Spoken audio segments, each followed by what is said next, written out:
Hello YouTube, what is up and welcome to my channel, Half Right Face Productions. If you are new to my channel, go ahead and subscribe, smash that bell for notifications. You can follow me on Instagram. I'll post a link in the description box below, or on Instagram just search Half Right Face Productions and you'll see my page, and then you can follow me there.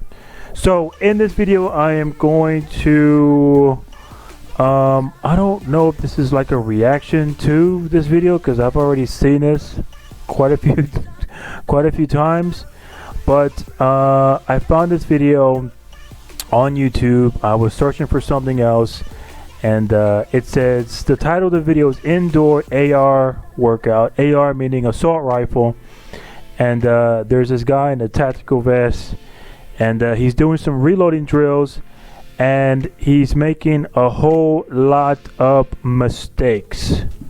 All right, and what I want to do is these are some pretty common mistakes that a lot of shooters, even soldiers, would do, and I kind of want to point them out, and you know, hopefully, you know, if you're making the same mistakes, you know, you can kind of think twice about what, you know, your AR drills in the future. Alright, so first thing I'm going to do is I'm going to play this video so you can see it for yourself, and it's only 1 minute and 27 seconds long, and then when the video gets done I'm going to go all the way back to the beginning and I'm going to point out a lot of stuff that you probably should not be doing. Here we go. Oh, this guy right here, I have no idea who it is. I just, like I said, I found this video on YouTube.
Boom.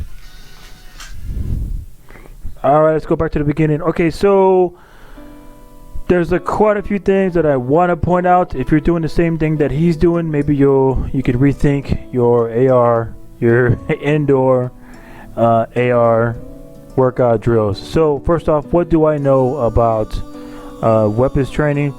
I'm in the Army, 31 Bravo, military police, but beyond that, I did attend the Special Reaction Team training course, which is on Fort Leonard Wood. I went to Phase 1 and Phase 2 back to back. Phase 1 is your entry team and your advanced rifle marksmanship, and then Phase 2 is the law enforcement sniper training. And Phase 1 and Phase 2 is it's 3 weeks, total of 3, just shooting and like the SWAT team tactics. But if you want me to do a video just to specifically talk about military police SRT, put in the comments below, and I'll brain dump everything that I can possibly tell you about SRT. But the SRT is kind of like it's like the Army SWAT team. And then when I got done, I went to Fort Gordon, where I was in charge of an actual team, where we've had 3 live call-outs in like 2 years, yeah, and a whole bunch of training. All right, so let's get on with the video. Let me point out a couple of things. All right, Okay, so props to this guy. He's just ensuring that his weapon is clear before he starts handling his weapon. So I thought that was pretty cool. And he's dumping out his 5.56 rounds.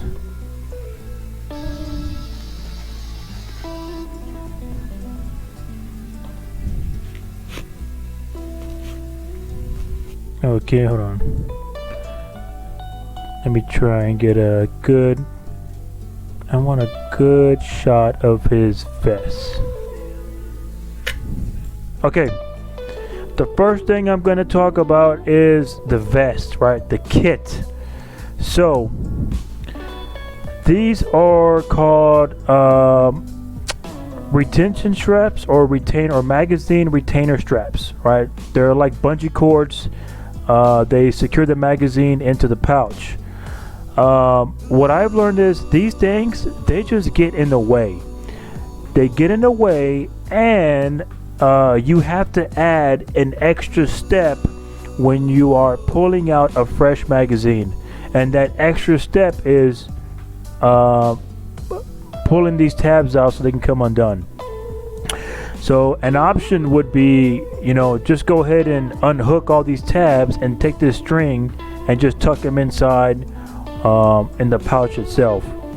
When you tuck them inside the pouch, it'll actually create less room between the magazine and the pouch itself, so it really wouldn't be that difficult to lose a magazine. The only time that you really want to retain these magazines like this is if you are deployed in the combat zone and you're on a foot patrol and you're walking 5-6 hours a day, and you just don't want to that could create a good possibility or good opportunity for you to lose your magazines. But for home defense, for close quarters combat, nope. These things just they get in the way, and they create another unnecessary step when you're reloading. And you'll see it when we get more into the video. Alright, second thing with the vest is, man, I cannot stand patches that they defeat the purpose of the vest is camouflage.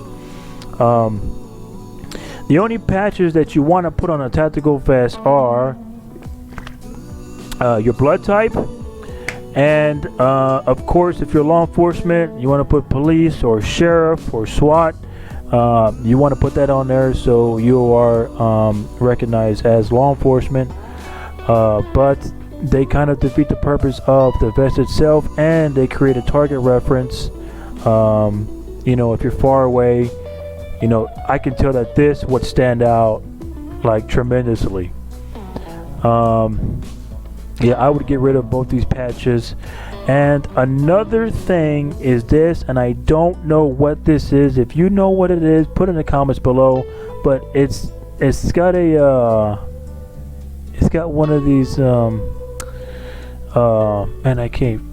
come on, man, I'm aerosol.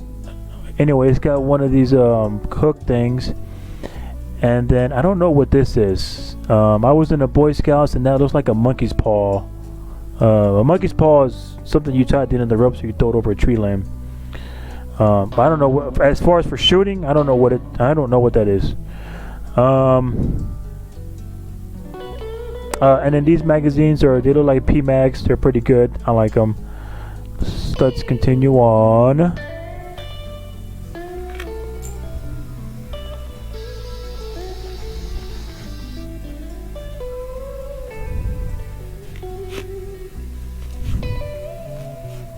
Okay. Look at how difficult it is for him to pull the magazine out. You see, you don't really, again, you don't need this. You don't really need this. Those straps. Ooh. Side magazine pouches, right? Don't put magazine pouches on the side of you. Okay, because it is way too difficult and it's too awkward to pull the magazines out, and it's unnatural. When you're in a gunfight, every second counts. I'm telling you. Just look how uncomfortable he looks and how awkward it is. when he's trying to pull the magazines out. He had to use both hands. Okay, all right. So throughout the video, he only has this one magazine here. He took out the other ones, probably because they had ammo and he didn't want to dump all his mags. But if you are running magazine drills, you know, perfect practice makes perfect. So make sure you have all your magazines in. You have all your magazines in as you're running the drill. And I gotta talk about the AR really quick. So ever since Call of Duty came out, and you know, you can go on there and customize your weapons and all kinds of attachments and bling bling and you know, whatever. This Ford pistol grip, right? The Ford grip. This thing, it just gets in the way.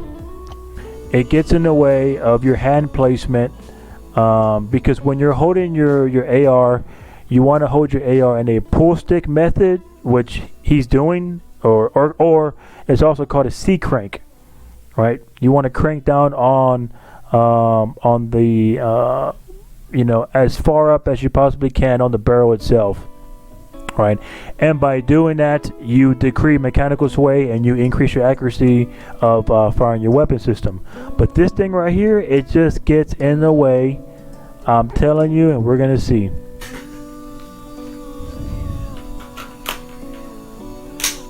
Okay, so one thing I want to point out that he did a good job with is he loaded his magazines, or he set his magazines the right way. Here's his magazine, and the way his magazine is seated is the rounds are pointed toward the weapon system. Okay, and it makes it easier to reload. Watch, it's a smooth transition, easy. Okay, and he's a left-handed firer. I just noticed that. Okay.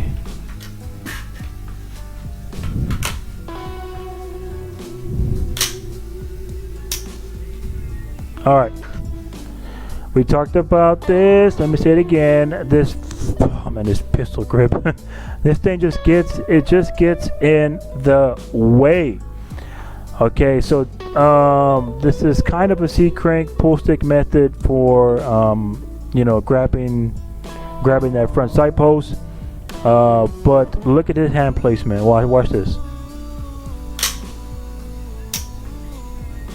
Now it's up here, okay. And really, if you do have a pistol grip, this is where you want to place the your support hand. All right, your support hand. You want to be as far as closest to that front sight post as you can grab. And then if you look at how he's dumping his magazines, he's just throwing them on the floor. There's two investments that he needs to make in the future. One of them is a magazine recovery bag, which is called a dump pouch. And the dump pouch would be seated right here. And it's actually a place where you can place your empty magazines instead of dumping them on the floor. Because what could happen is you could step on them, and if you do that, you could break them, or even worse, you can step on them and trip on them and hurt yourself.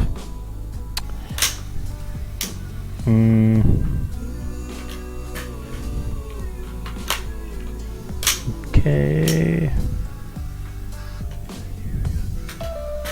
All right. When you are reloading your weapon system, as you're reloading, right, your magazines are not going to go anywhere. They're always going to be on your kit, those fresh magazines. You need to get into the habit of knowing where they're at, reaching for them, grabbing them, and put them in your weapon system without taking your eyes off the target. Because as you're in a real gunfight, if you're taking your eyes off the target, that other person at the end of the barrel, he could be running around, you know, hiding behind the couch, going in the kitchen, grabbing a butcher knife, and you always have to keep eyes on this person. So as he's reloading, look, see, you don't want to do that. You want to get into you want to train to where as you're reloading, you keep your eyes downrange. And also while that's happening, you're receiving downrange feedback. You're finding out what's going on.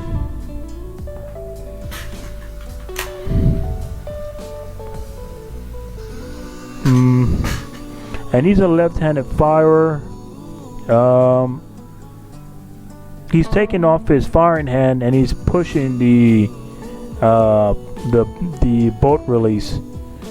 And normally you would use your support hand for that, but he's a left-handed firer, so it's kind of weird for him.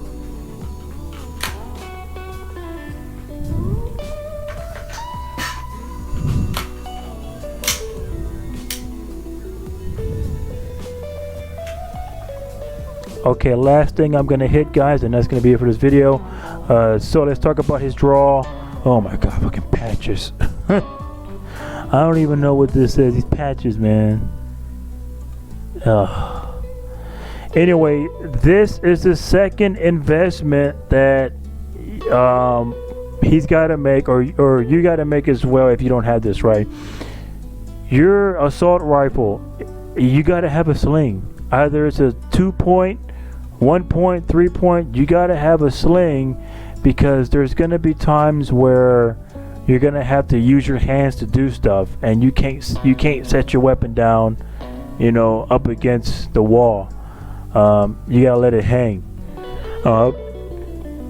The weapon system is on fire itself, but obviously he's out on ammo, so I'm not really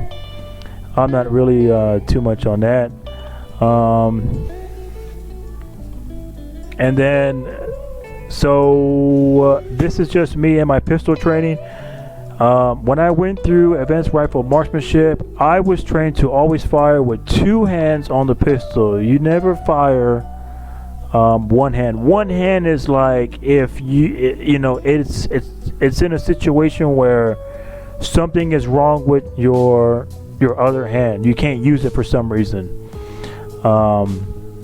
But in this situation, he just doesn't have a sling, and then he's having to draw with his firearm. And then I think that's it for the video. Yeah. And then I think so this kit right here, this plate carrier, it looks kind of small on him, because it's not really covering his vital organs at his belly. He may need to loosen up the shoulder straps, and yeah, because the top of his vest is all the way up by his neck. Yeah, it needs to come just a little bit below the collarbone. So his vest is kind of set too high. All right, so anyway, guys, I just wanted to check out I think this guy's Airforce, the Airforce indoor AR workout, and kind of give my take on that. You know, if you want me to do a video specifically about military police special reaction team, the training that you go through, and you know what the job entitles, just let me know, and I'll put something together. But let me know what you think about this, and if I missed anything in the video, let me know, guys. I'm just looking at his weapon system. Yeah, it's pretty good. Okay. But anyway, guys, that's gonna be it. I will see you later. Bye.